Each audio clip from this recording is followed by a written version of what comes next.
I would like to have applauded the results of the implementation either of the provisions of the UN Charter or of the decisions and resolutions of the General Assembly and the Security Council, which would have assured that any threats or attempts to bring into question the sovereignty, territorial integrity of any UN member state had been brought to a complete halt or minimized. That long-standing conflicts, disputes have been resolved or were in the process of being resolved in accordance always with the decisions and resolutions of the United Nations. That the need for the organization's reform would have led to the effective prevention of new threats and challenges to world peace. That through its new role, the UN would have implemented projects to effectively combat hunger and to improve the living conditions of hundreds of millions of people in dire need of aid. That the number of refugees and migrants forced to flee from their homes due to conflict or poverty would have been greatly reduced. That further, we would have been able to tackle social and economic exclusion, lack of adequate healthcare standards, and shortage of educational opportunities. That sustainable development would have finally become a reality of all countries and regions in need by establishing the necessary political and socio-economic conditions which led to stability, economic growth, and institution building. That measures for the prevention of climate change and its devastating consequences would have been implemented consistently by all parties involved. That terrorism and religious fundamentalism would have given way to tolerance and understanding. That the trillions of dollars spent on destructive weapons would instead have been spent on actions and programs aiming to bridge the gap between rich and poor states. And finally, that multilateralism would have been the guiding doctrine of all states.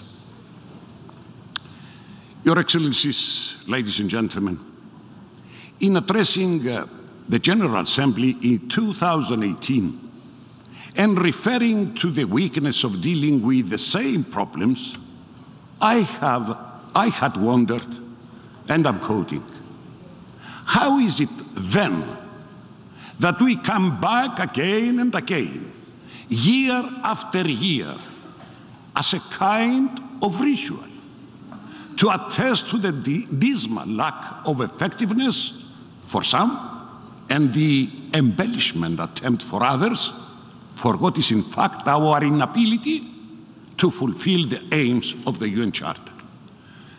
And I was continuing, why do the decisions of the Security Council remain in their overwhelming majority sheer certificates attesting violations?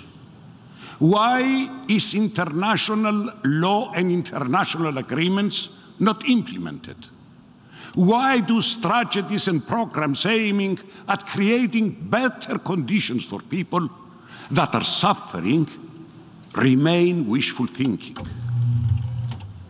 Esteemed friends, although I'm well aware that what I am about to say is well known to all of you, for the sake of history, I cannot but relay some truths which are leading to a declining path and gradual loss of credibility of the United Nations, an organization which was formed right after the Second World War to prevent new disasters, provide protection and hope to those in need of effective protection and action against all the challenges I have already mentioned.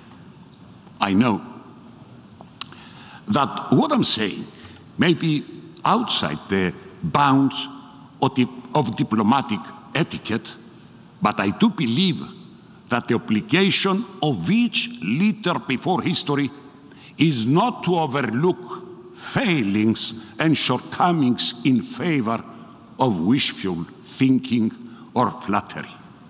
That is why I will proceed with a review not just of the reasons which have transformed the organization into a repository of problems, but also to what states are required to do in order to provide credibility to the organization, as well as the ability to effectively impose international legal order or to consistently implement decisions and programs for the benefit of humanity. Ladies and gentlemen, in my opinion, the weakness and inefficiencies of the United Nations is due to, first, the fact that the international law is preceded by financial or other interests of powerful member states. Second, that despite the end of the Cold War, alliances based on common interest lead to tolerance towards states which violate international law if the offender is under their sphere of influence.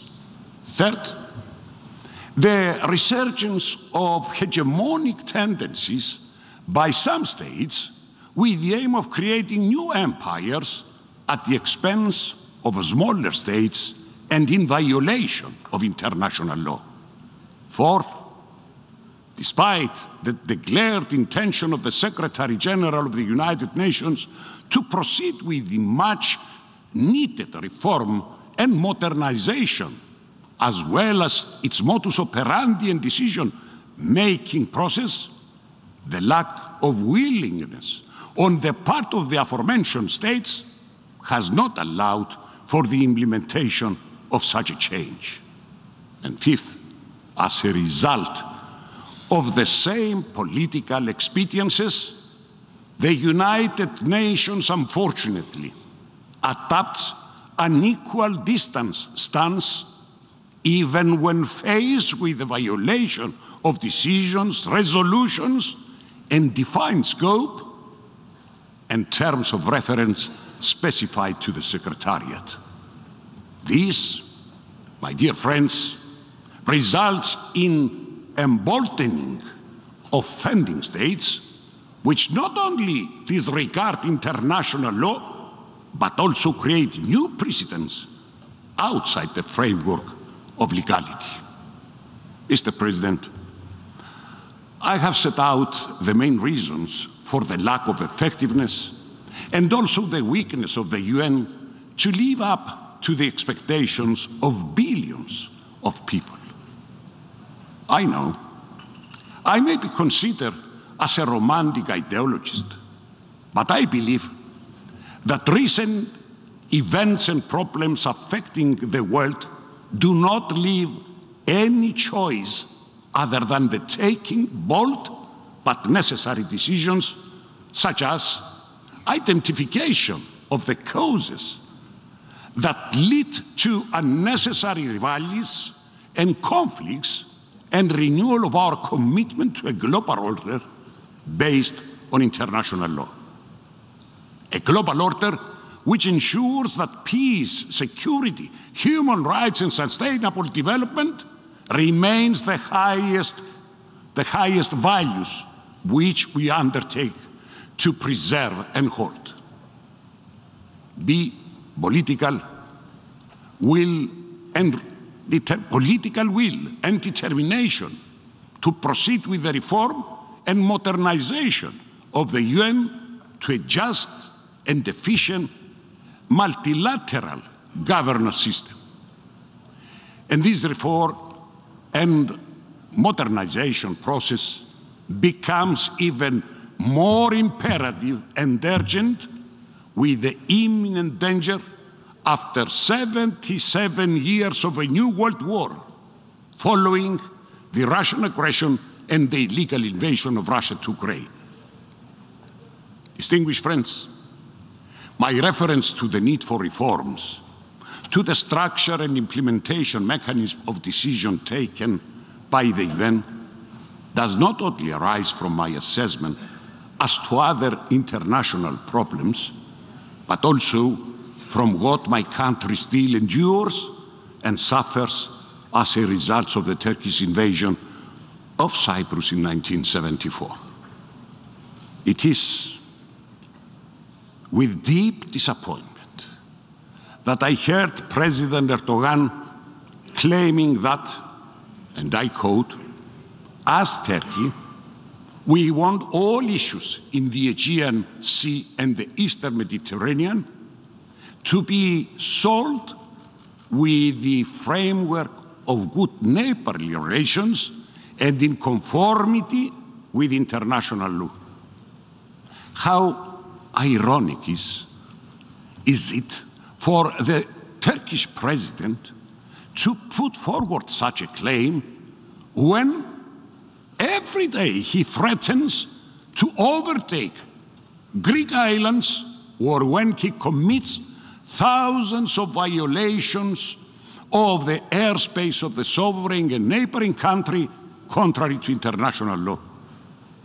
How even more provocative is it to express the desire to resolve disputes in conformity with international law when he refuses to implement numerous resolutions of the United Nations on the Cyprus problem and creates new fait accompli? How much in conformity with international law is his refusal to abide by A, the General Assembly Resolution 3212, adopted in October 1974, which urges the speedy withdrawal of all foreign armed forces and foreign military presence and personnel from the Republic of Cyprus, and the cessation of all foreign interest in its affairs, interference in its affairs. B, a resolution which, endorsed by the Security Council Resolution 365 in December of the same year.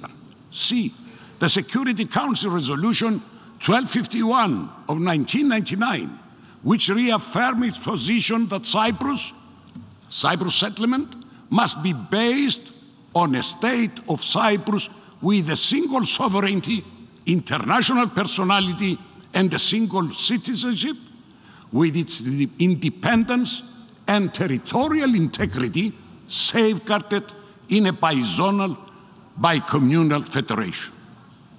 It also stressed that such a settlement must exclude union in whole or in part with any other country or any form of partition or cessation. Mr. Erdogan last year claimed that efforts should concentrate on reaching a settlement based on the so-called realities on the ground, whilst this year he spoke about the need for everyone to see the truth and that there are two distinct states and two distinct peoples on the island today. And I am wondering, dear friends, as to which truth is he talking about. The truth that 37% of the territory of the Republic of Cyprus, an UN and EU member state, remains under military occupation? Excuse me. The truth that after the Turkish invasion of 1974, 1/3 of the Greek Cypriots were forced to leave their ancestral homes.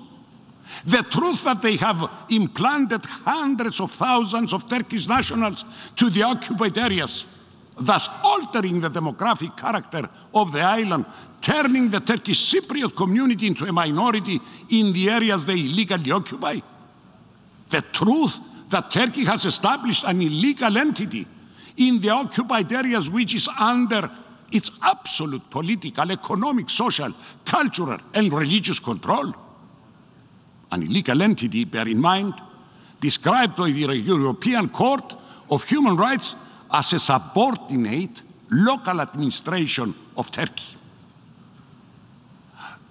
Another question, the truth that Turkey tries to equate the state, the internationally recognized Republic of Cyprus, with the illegal secession entity.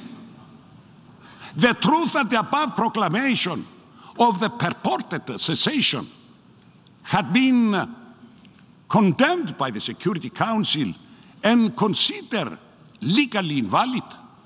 The truth that the Security Council called for its reversal, and for all states and the international community as a whole not to accept it or in any way assist it. The truth that they are trying to change the status of the fenced city of Famagusta contrary to the UN Council resolutions 550 and 789. The truth that Turkey adopts its own arbitrary interpretation of international law, which reduces the exclusive economic zone of Cyprus by 44% at the expense of both Greek and Turkish Cypriots, contrary to the United Nations Convention on the Law of the Sea.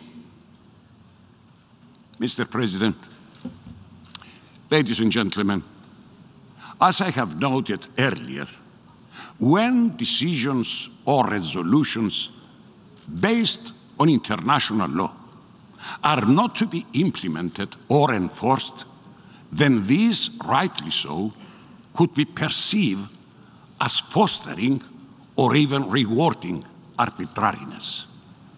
This is actually what we are witnessing today with the Cyprus problem. Turkey, which systematically violates international law, calls on the international community to recognize its illegal fait accompli. Esteemed friends, unfortunately, this was the long-standing aim of Turkey ever since 1956. That is why, despite historical compromises by the Greek Cypriot side, all efforts on reaching a settlement of the Cyprus problem failed as a result of the intransigent stance and irrational demands of Turkey. The latest example being the conference on Cyprus held at Grand Montana in July 2017, during which, as regards the internal aspects of the Cyprus problem, the UN Secretary General assessed in his report on 28 September 2017 that and I quote, the core outstanding issues related to governance and power sharing remained few, and that by the time the conference closed, the sides had essentially solved the key issues of effective participation. Thus, while the aim of the Secretary General to reach a strategic agreement was within close reach, the reason of their successful outcome was Turkey's inflexible stance and insistence on maintaining the anachronistic Treaty of Guarantee, the right of intervention, and the permanent presence of troops. And I would like, dear friends, to recall the UN Secretary General's statement of June 2017, in which he stressed that progress in this chapter of security and guarantees is an essential element in reaching an overall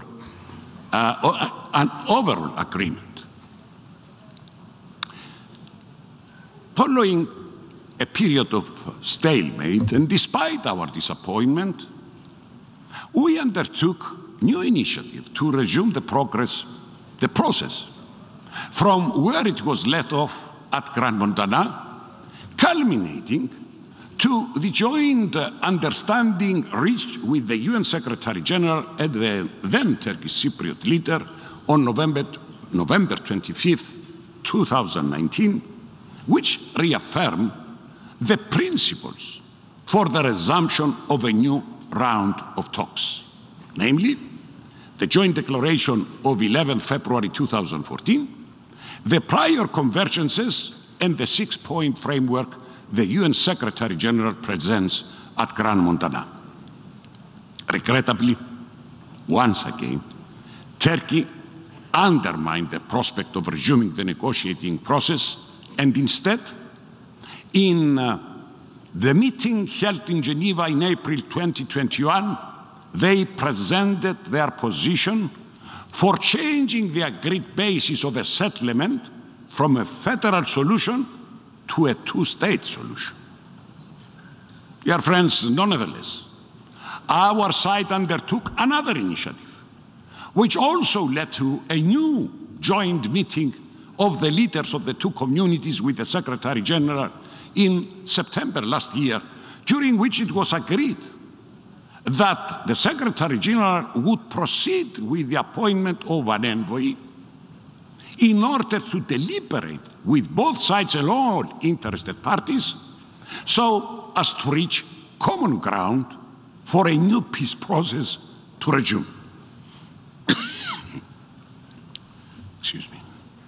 Yet again, Turkey refused to uphold the said agreement. We also continue taking initiatives to break the impasse through a letter I had sent to the Turkish Cypriot leader in May 23 this year, by which I conveyed constructive proposals for the adoption of bold confidence-building measures, of win-win confidence-building measures, measures which unfortunately were immediately rejected by the Turkish Cypriot side, which submitted counter-proposals in line with their aim for a two-state solution.